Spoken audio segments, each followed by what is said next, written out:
Ko'pchilik uxlash uchun shunchaki charchash yetarli deb o'ylaydi. Lekin ba'zida siz jismonan qanchalik toliqmang, yostiqqa bosh qo'yishingiz bilan miyangiz uxlashdan qat'iyan bosh tortadi. Odamlar buni ko'pincha ko'p o'ylash yoki kundalik tashvishlar bilan oqlashadi va o'zini uxlashga majbur qilishadi. Ammo neyrobiologiya bunga butunlay boshqacha qaraydi.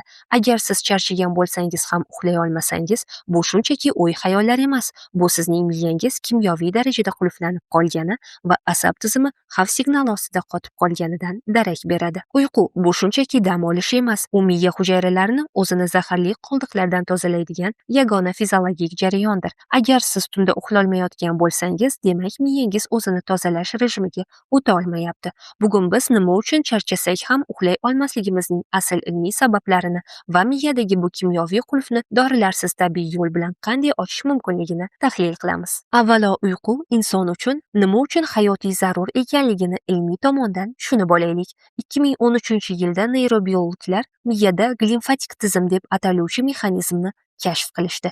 Kunduzi miya ishlagan paytda hujayralar orasida oqsil qoldiqlari va toksinlar yig'ilib boradi. Biz faqatgina chuqur uyquga ketganimizda miya hujayralari hajman biroz qisqaradi va ularning orasida maxsus miya suyuqligi oqib o'tadi. Bu suyuqlik kun davomida yig'ilgan barcha zaharli moddalarni yuvib, qon aylanish tizimi orqali tanadan chiqarib yuboradi. Agar siz yetarli uxlamasangiz, bu jarayon to'liq amalga oshmaydi. Toksinlar miyada qolib ketadi. Ertalab boshingiz og'ir bo'lib, xotirangiz pasayishi va o'zingizni ezilgan his qilishingizning aniq biologik sababi aynan shudir. Xo'sh, nima uchun charchagan bo'lsak ham uxlay olmaymiz? Bizning uyqu rejimimiz asosan ikkita gormonga bog'liq: kortizol, ya'ni uyg'oqlik gormoni va melatonin, uyqu gormoni. Sog'lom biologik ritmda kechqurun qonda kortizol darajasi pasayishi va melatonin ko'tarilishi kerak. Lekin hozirgi hayot tarzimizda bu tizim tez-tez buziladi. Doimiy asabiylashish, kechasi telefonda tarqaladigan ko'k nur va axborot ko'pligi miyani chalg'itadi. Natijada tunda ham qoningizda kortizol baland turadi. Organizm buni qandaydir xavf bor deb qabul qiladi. Miyangiz xavf ostida ekanligingizni tahlil qilib, sizga uxlashga ruxsat bermaydi. Shuning uchun siz soatlab uxlay olmaysiz yoki tunda eng kichik shovqindan ham uyg'onib ketasiz. Bu muammoni hal qilish uchun ko'pchilik tezroq dorixonadan kimyoviy uyqu dorilarini sotib oladi, ammo tibbiyot shuni ko'rsatadiki, bu dorilar tabiiy uyquni tiklamaydi.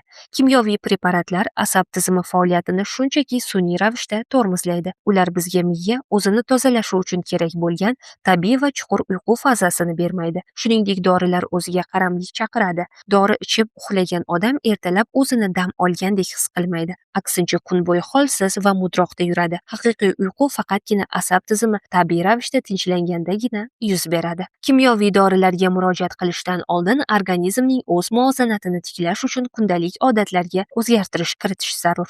Birinchidan, yotishdan kamida 1 soat oldin telefon va televizor ekranlarini o'chiring. Ekrandan chiqadigan sun'iy ko'k nur miyada melatonin ishlab chiqarishni to'g'ridan-to'g'ri to'xtatib qo'yadi. Ikkinchidan, yotoqxona haroratini biroz pasaytiring. Fiziologik jihatdan tana harorati ozgina tushgandagina organizm osonroq va chuqurroq uyquga ketadi. Uchinchidan, tunda og'ir va yog'li ovqatlar iste'mol qilmang. Ovqat hazm qilish jarayoni tanani uyg'oq ushlab turadigan qo'shimcha energiya talab qiladi. Agar asab tizimi uzoq vaqt davomida tarang holatda qolgan bo'lsa, bu odatlarning o'zi yetarli bo'lmasligi mumkin. Bunday hollarda organizmni tabiiy vositalar bilan qo'llab-quvvatlash yaxshi natija beradi. Bu borada ilm fan tasdiqlagan eng kuchli o'simliklardan biri lavandadir.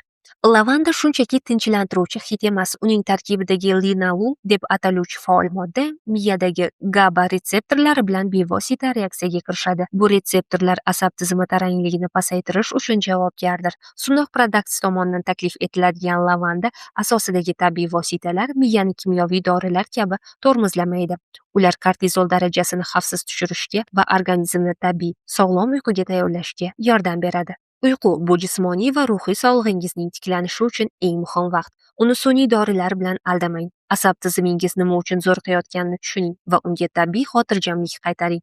Ushbu ilmiy ma'lumotlarimiz sizga foydali bo'lgan bo'lsa, kanalimizga obuna bo'lishni unutmang. Videoni uyqusizlikdan qiynalayotgan yaqinlaringiz bilan ulashing.